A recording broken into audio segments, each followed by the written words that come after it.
People from around the country joined in a week of action to stop the massive $90 million police training complex known as Cop City. Well,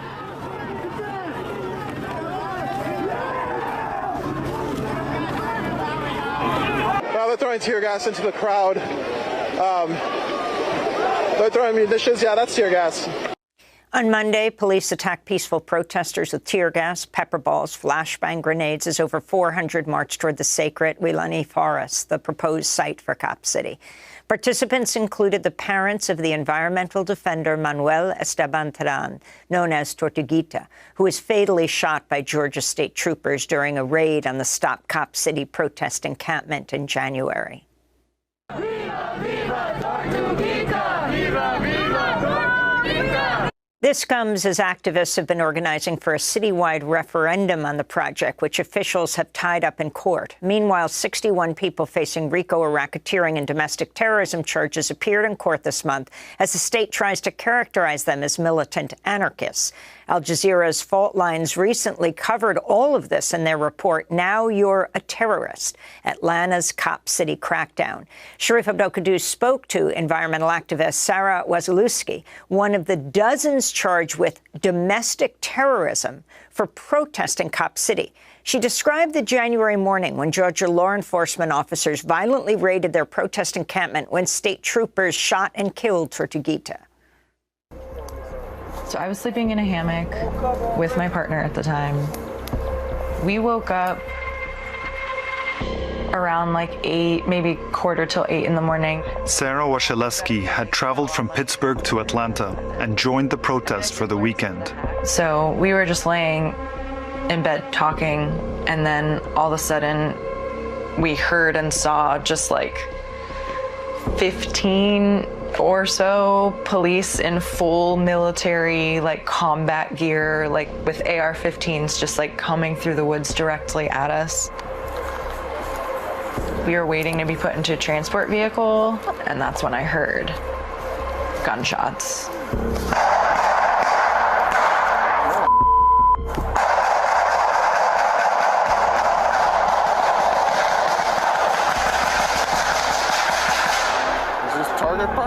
I screamed when I heard it, and the police officer that like had me also responded like, oh, like they knew something bad happened. While Sarah was being arrested, a team of officers killed Tortuguita in a barrage of gunfire.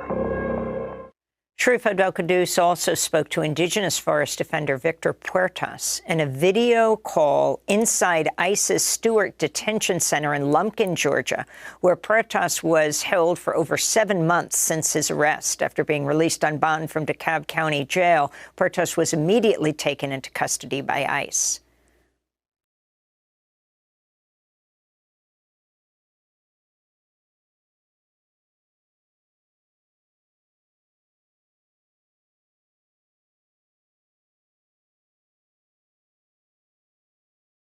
Atlanta, Georgia, where the state's Republican Attorney General has announced a sweeping new RICO indictment against 61 activists and others he accuses of being part of a, quote, criminal enterprise to stop Cop City, a massive $90 million police training complex that's facing widespread opposition and ongoing protests.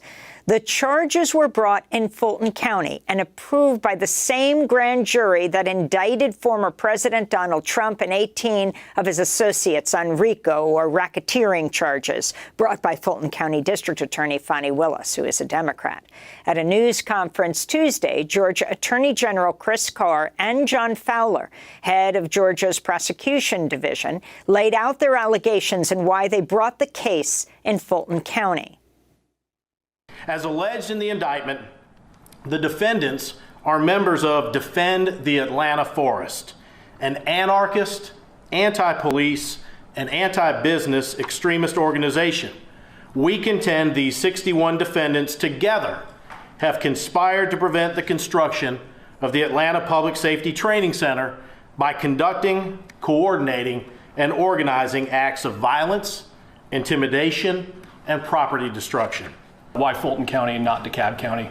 Georgia racketeering law allows that, and we availed ourselves of the Georgia racketeering law to do that. Anywhere that a predicate act or an overt act in furtherance of a conspiracy occurred, in any county where that occurred is where you can indict the case, and we chose Fulton County. When you allege a conspiracy to commit racketeering, there's no requirement under Georgia law that they know each other.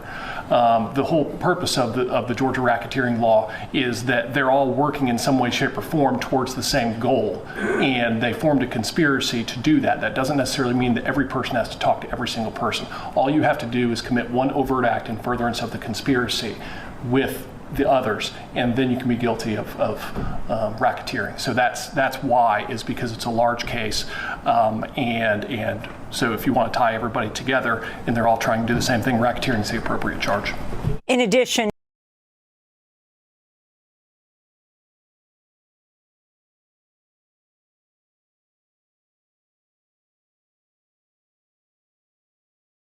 where 5 people have been charged with domestic terrorism for taking part in protests against a massive new police training facility known as Cop City. The protesters were taking part in a months-long encampment in a forested area of Atlanta, where the city wants to build a $90 million, 85-acre training center on the site of a former prison farm. Conservationists have long fought to protect the area, the South River area of Atlanta, where the city wants to build a $90 million, 85-acre training center on the site of a former prison farm. Conservationists have long fought to protect the area, the South River forest, from future development. Protesters are also urging Atlanta officials to invest in communities, not more policing. This is Jasmine Burnett of the group Community Movement Builders. People are asking for affordable housing, paving the streets, right? Having sidewalks, better access to MARTA, and instead they are supporting a project, a $90 million project to construct the largest urban warfare training facility in this country. And while we understand that this is a very local issue, right, it's happening right here, we also know that this is a national problem, this is a global problem.